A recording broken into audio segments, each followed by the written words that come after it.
Buen día. Iniciando las actividades del sistema digestivo, vamos a hablar primero de la embriología del aparato digestivo. Durante la primera semana de desarrollo, nosotros se podemos encontrar una masa celular interna, representada por el embrioblasto, estructura embrión, y una masa celular externa que se ha convertido en trofoblasto.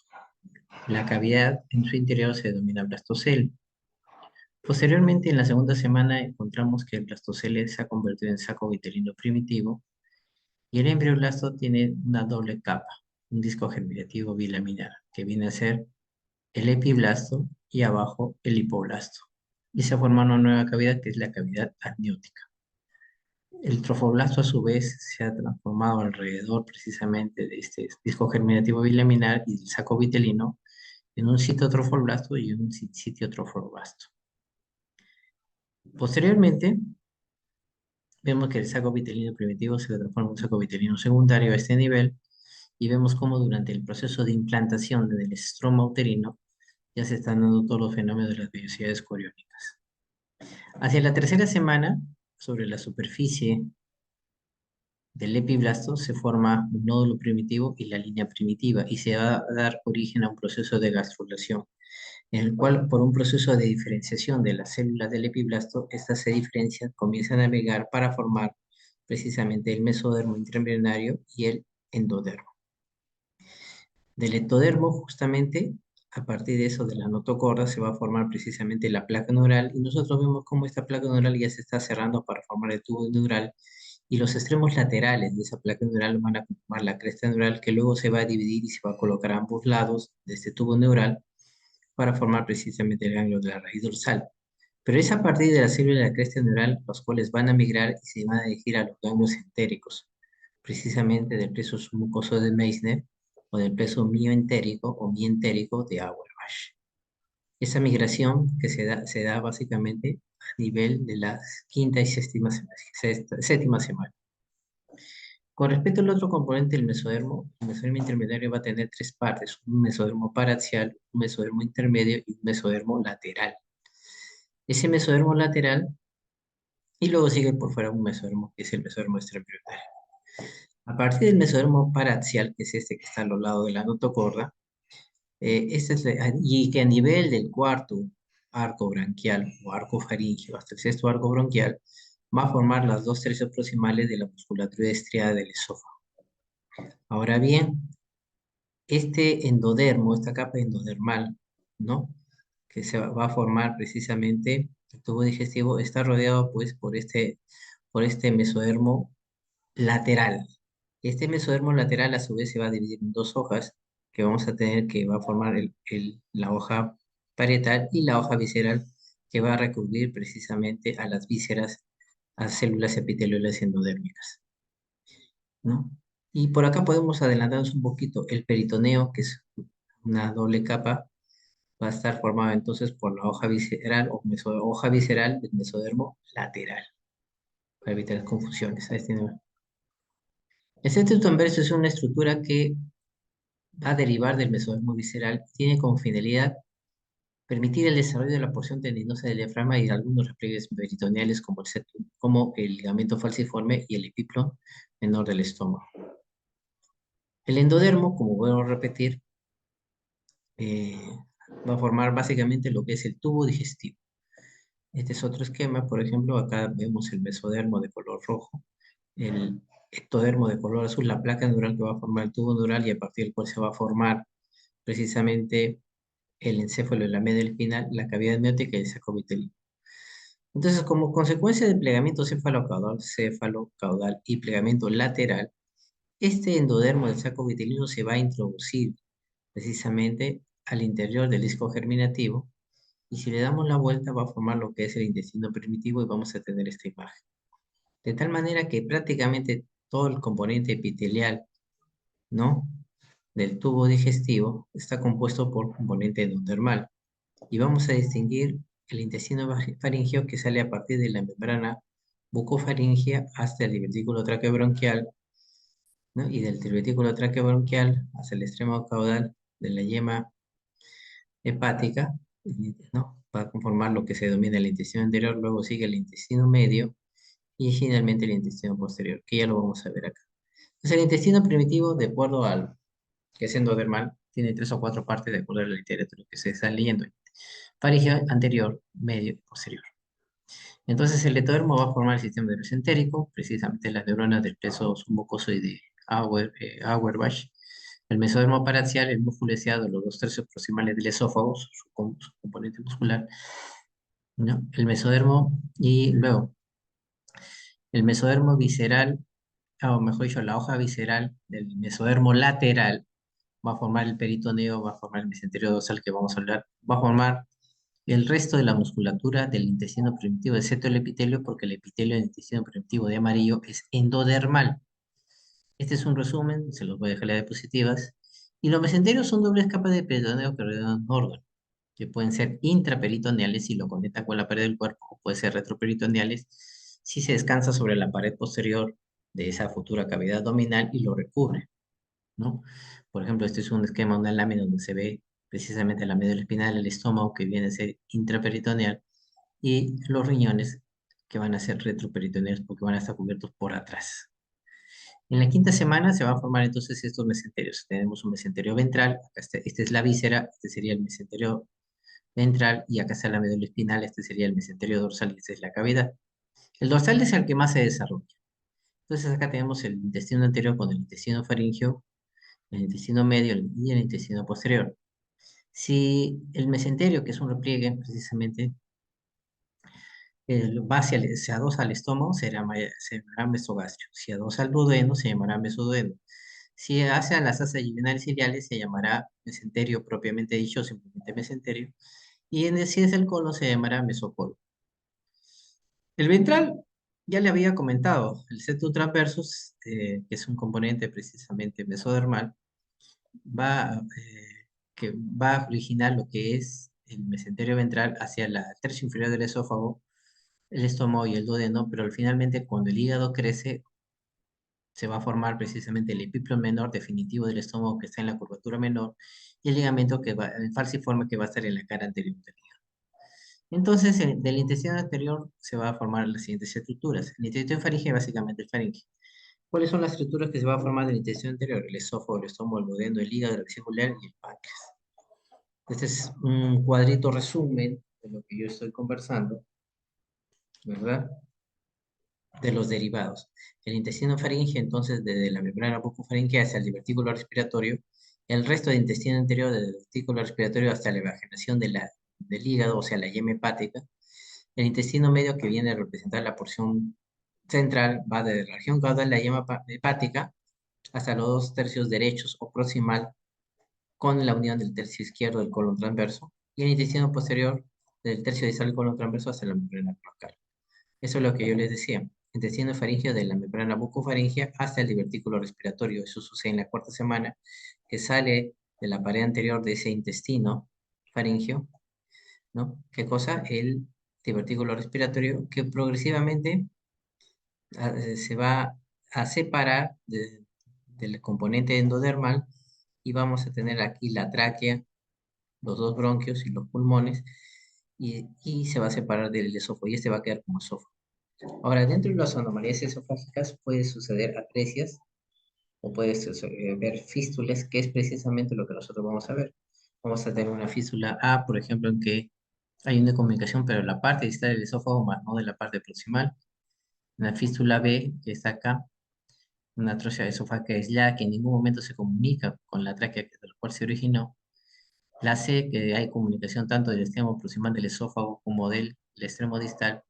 La D, que es una fístula traqueoesofágica proximal, porque este es distal, donde la muerte es casi segura. Y finalmente una E, donde hay una fístula tanto del cabo proximal como el cabo distal, pero separadas, ¿no? El estómago se forma como, seguimos en el intestino anterior.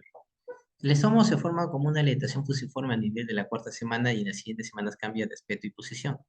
Entonces, nosotros tenemos una rotación longitudinal que hace de acuerdo a 90 grados las agujas de reloj.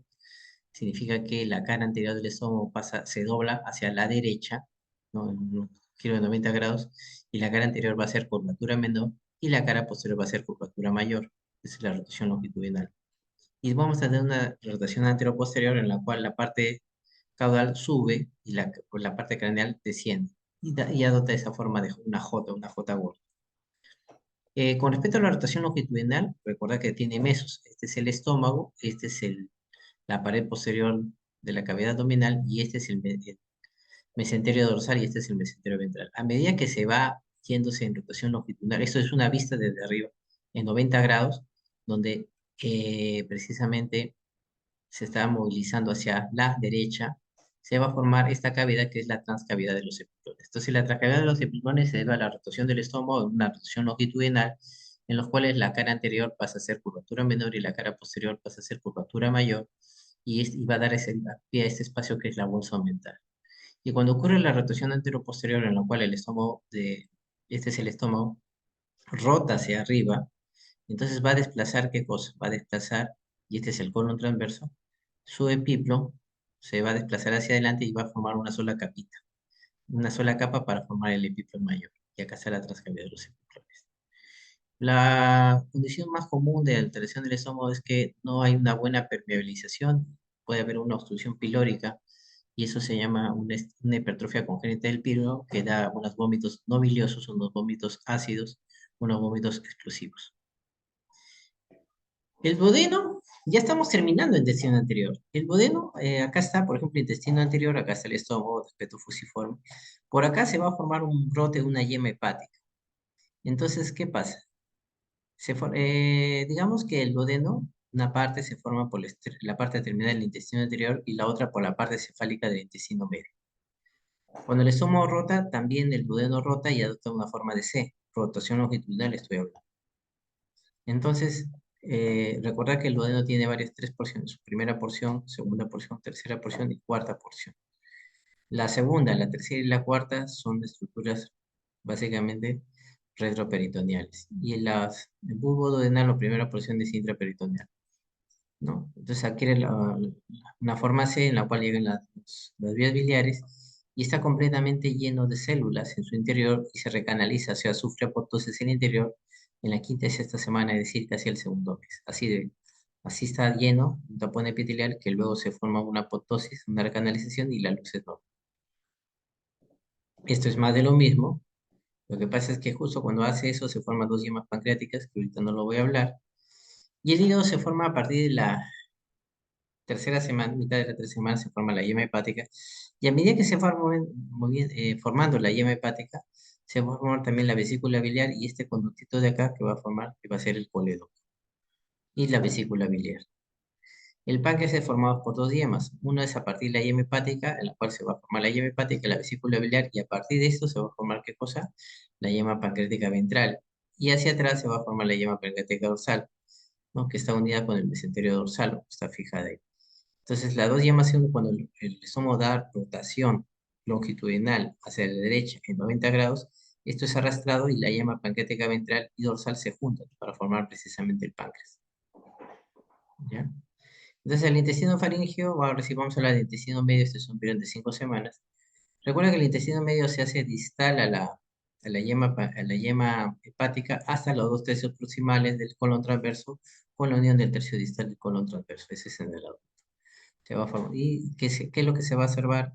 Precisamente en el intestino medio se va a observar una asa intestinal primitiva. Esta es una asa intestinal que tiene dos ramas, una rama cefálica y una rama caudal, que es vascularizada por la arteria mesentérica superior. Cuando el hígado se va expandiendo, también ocurre que todas estas asas, esta asa intestinal primitiva sale, procruye y se conoce como una hernia umbilical fisiológica, ¿ya?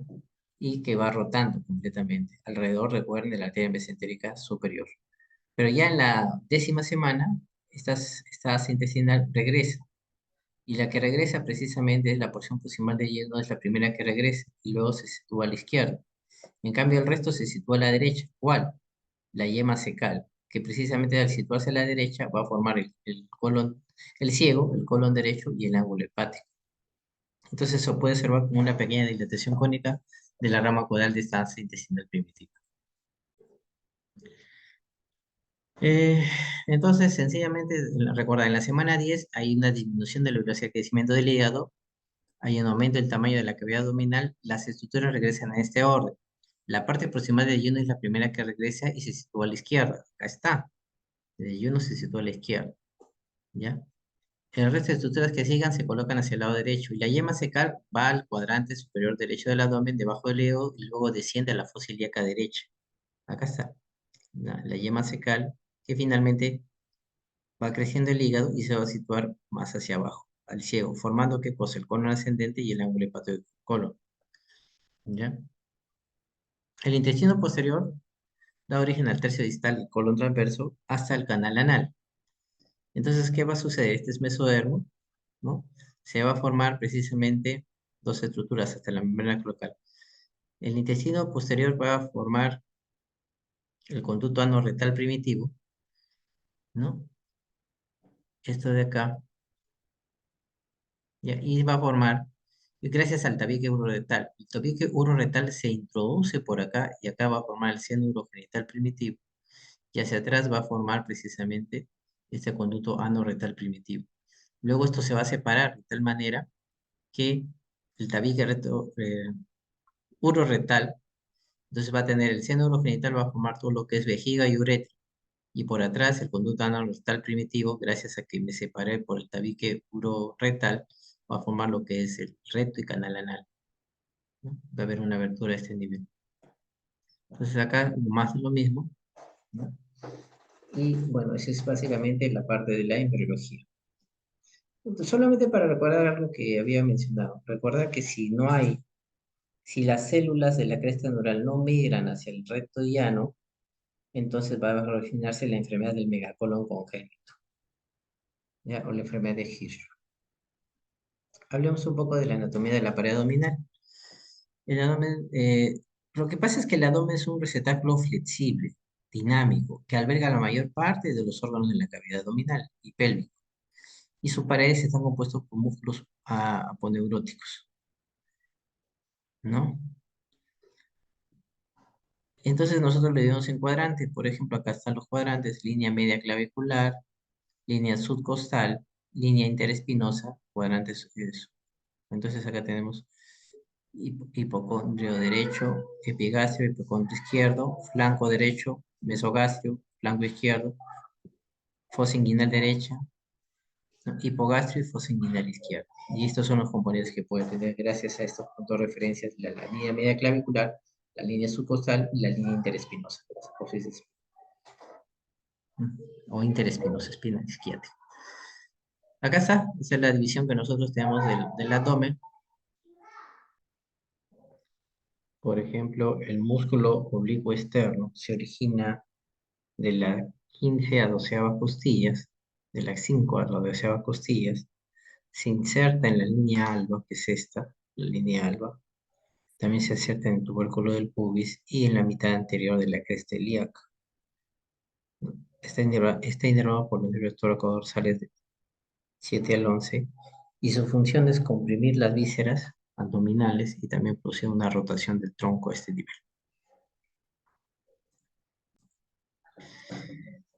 Esa es una vista más grande. Entonces, la aponerosis del oblicuo externo contribuye a formar la pared anterior de la pared abdominal. Ahora, ¿qué pasa? Nosotros tenemos también las fibras del oblicuo interno. Tanto el oblicuo externo, que es esto que está cortado, y el oblicuo interno, ¿no? Forman en conjunto un músculo comodigástrico, un músculo con dos vientres que comparten un tendón ancestral común, ¿ya? Y en este caso se inserta en el ligamento inguinal. Ahora bien, el oblicuo interno se origina a nivel también de los dos tercios anteriores de la cresta ilíaca.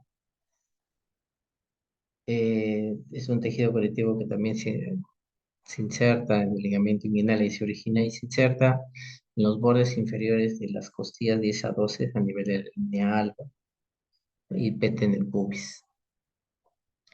El transverso es el más interno de los tres músculos, tiene una orientación transversa y luego sigue el músculo recto abdominal, que es esta, ¿no? Es 3 veces más ancho su porción superior que en la inferior, porque se estaba, digamos, disminuyendo de calibre a este nivel, ¿no? Y en un 80% de los casos, perdón, 20% de los casos, la diferencia es un músculo piramidal que está situado a este nivel y tensa la lineal, básicamente. Con respecto, bueno, esta parte de acá ya lo deben haber visto en anatomía general en segundo ciclo. Y vamos a hablar de anatomía del peritoneo. El peritoneo es una membrana serosa. Se compone de una doble capa. Una capa epitelial, denominado mesotelio, una capa de tejido conectivo simple que le da los vasos sanguíneos, ¿no? Células epiteliales aplanadas. Ahora, como pueden ver, el peritoneo recubre las vísceras, tanto las vísceras como sí, como la pared, digamos como la pared abdominal posterior, como se ve acá. Este es el peritoneo. Como recubre a los riñones, es decir, la columna vertebral, como recubre a los grandes vasos, a la vena cava inferior, a la aorta, a este nivel, al riñón del lado opuesto, ¿no? Y da una vuelta a este nivel. Entonces, el peritoneo se encarga de envolver el estómago intraperitoneal, las estructuras atómicas que se encuentran en el interior del abdomen. Tradicionalmente tiene dos hojas, una hoja parietal y una hoja visceral. No son estructuras separadas ni independientes, son una continuación de otra, nada más. Este es un corte sagital donde se puede ver el peritoneo parietal y el peritoneo visceral. Ahora, este esquema solamente para ver, digamos, este es el músculo recto del abdomen, las diferentes capas para llegar a la gran cavidad peritoneal donde estoy marcando con el puntero. Miren, la piel, luego la grasa, el oblicuo externo, el oblicuo interno. El músculo transverso hay una capa bien delgadita que es la fascia transversal, luego un tejido graso, que es un tejido conectivo extraperitoneal, y finalmente el peritoneo parietal para llegar precisamente a la cavidad peritoneal. Muchas incisiones que hacemos en el abdomen lo hacemos a nivel de la línea alba para evitar todas esas estructuras y llegar fácilmente precisamente a la cavidad peritoneal. Esta es otra manera de ver, acá no hay piel, acá no hay grasa, pero se ve el oblicuo externo, el oblicuo interno, se ve el transverso, se ve la fascia transversalis, se ve el tejido conectivo extraperitoneal y finalmente el peritoneo parietal. Ahora, en la mujer, esta cavidad o este peritoneo está en comunicación a través de las tubas uterinas. Este peritoneo cubre estos órganos pélvicos, esto es una vista desde arriba. Pero miren cómo está el peritoneo parietal acá, miren cómo está con el colon izquierdo, ¿no? Y el colon derecho, que son estructuras retroperitoneales. Y, y esta cavidad peritoneal, este peritoneo está en contacto a través de las trompas salen a la cavidad uterina, cavidad endouterina y cavidad vaginal, por eso se comunica. Pero en los hombres es cerrado, no hay comunicación, por si acaso. Ahora, este peritoneo tiene compartimientos. Tiene un compartimento que se denomina la gran cavidad peritoneal, la transcavidad de los epiplones y el retroperitoneo. En un corte transversal se ve así, este es el peritoneo parietal, todo lo que está detrás de ese peritoneo será el retroperitoneo, la transcavidad de los epiplones y la gran cavidad peritoneal. Este es un esquema donde se puede ver precisamente los órganos retroperitoneales. Miren, está cortados acá, este es el riñón derecho y es una estructura retroperitoneal, ¿no? Ahora bien, la gran cavidad peritoneal tiene esa parte, tiene un mesocolon transverso que va a unir el colon transverso y esta parte se divide en un compartimento supramesocólico y un comportamiento inframesocólico. El comportamiento supramesocólico es esto, que contiene al hígado y el hígado tiene dos espacios a su vez. El espacio sufrénico derecho que está limitado por arriba por la cúpula diafragmática, por abajo con el colon transverso y submeso, por delante con la pared abdominal anterior y por detrás obviamente con el hígado y medialmente con el ligamento falciforme del hígado, ¿no? Y tenemos un compartimiento sufrénico izquierdo. Ahora, acá está el compartimiento, el espacio sufrénico derecho y este es el izquierdo, ¿no?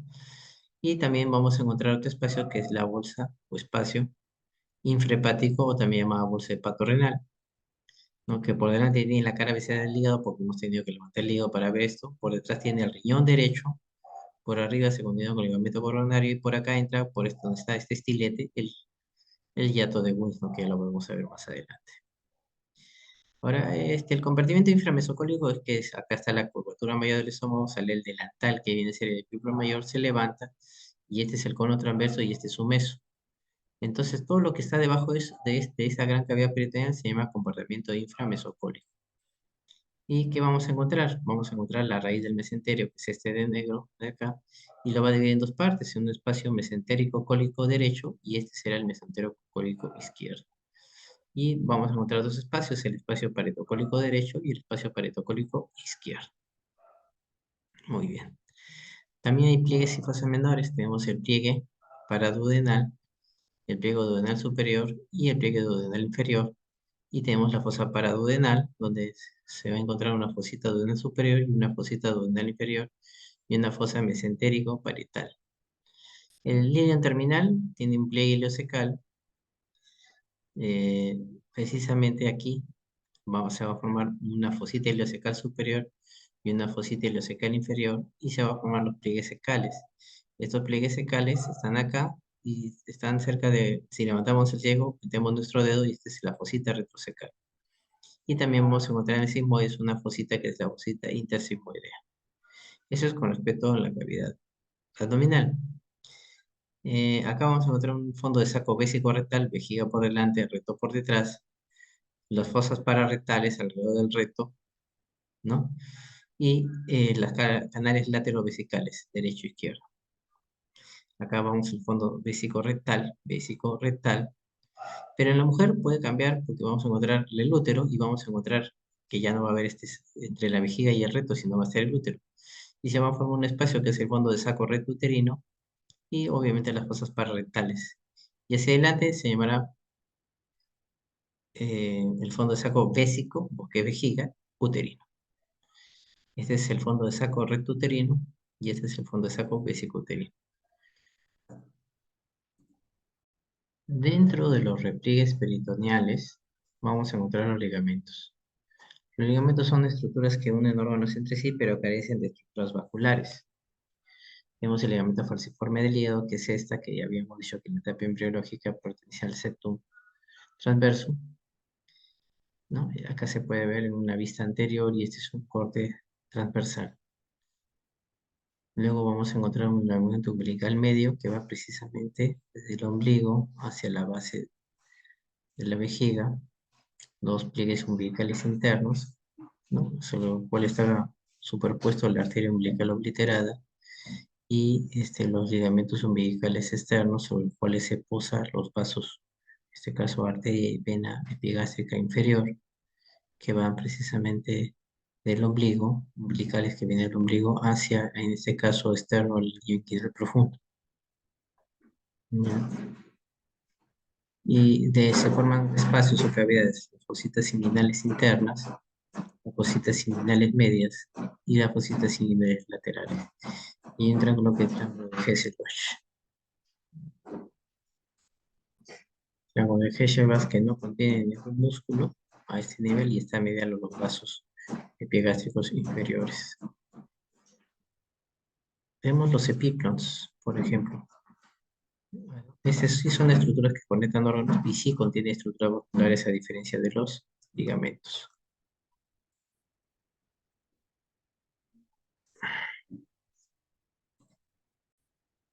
El epíclon mayor, que viene a ser el delantal que nace en la curvatura mayor, tiene dos hojas.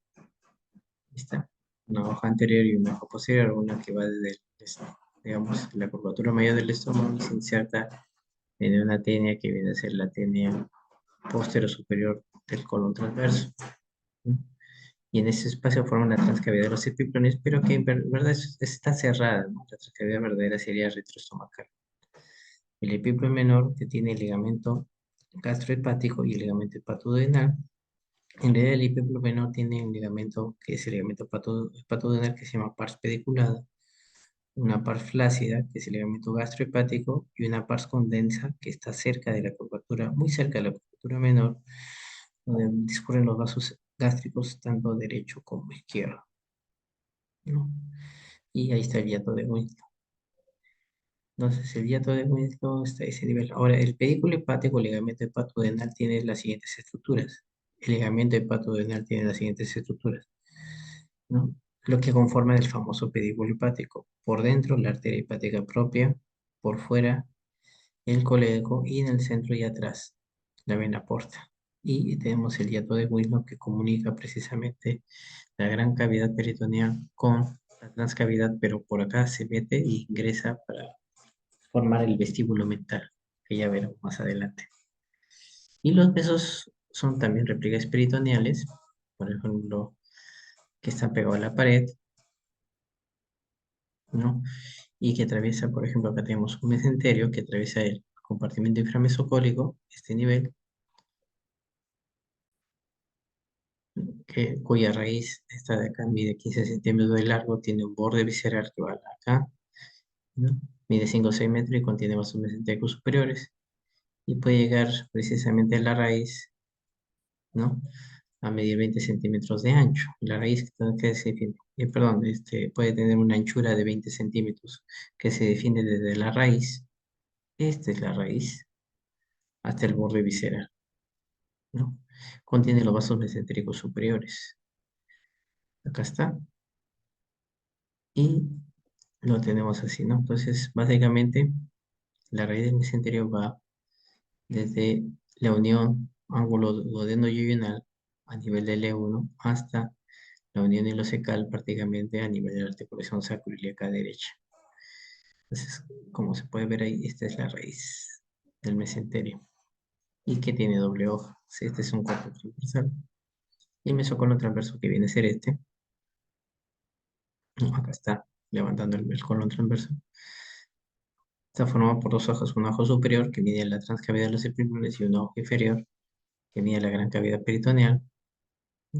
Tenemos, este es el mesocono transverso que va desde la cara o la mitad inferior de la cara anterior del riñón derecho, atraviesa la segunda porción del duodeno, va precisamente por el borde inferior del cabeza y cuerpo del páncreas, ¿no? Y se sitúa finalmente en el riñón izquierdo en su extremo anterior, mesocono transverso.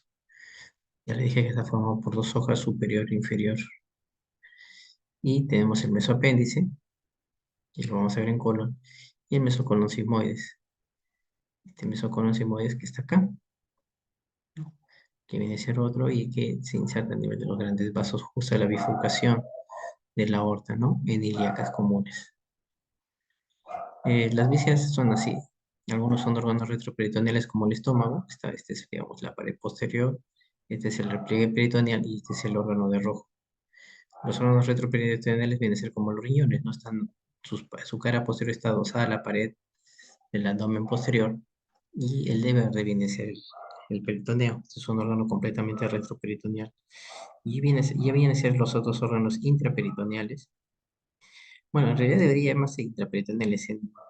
En embriología le llaman intraperitoneal que está dentro del peritoneo, pero en realidad este es el verdadero intraperitoneal del ovario, o que no está rodeado de peritoneo, pero sí está fijado a él a través de un repliegue.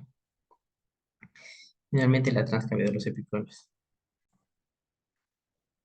Muy bien, la transcavidad de los epiplones se ingresa a través del hiato de Winslow, que tiene los siguientes límites: hacia arriba con el lóbulo caudado, hacia abajo con el borde inferior del bulbo duodenal. Ahora, si lo veo de costadito, por delante con el pedículo hepático, concretamente con eh, la vena porta, y por detrás, con la vena cava, por el peritoneo que recubre la vena cava inferior, ¿no? Ahora vamos a encontrar qué cosa.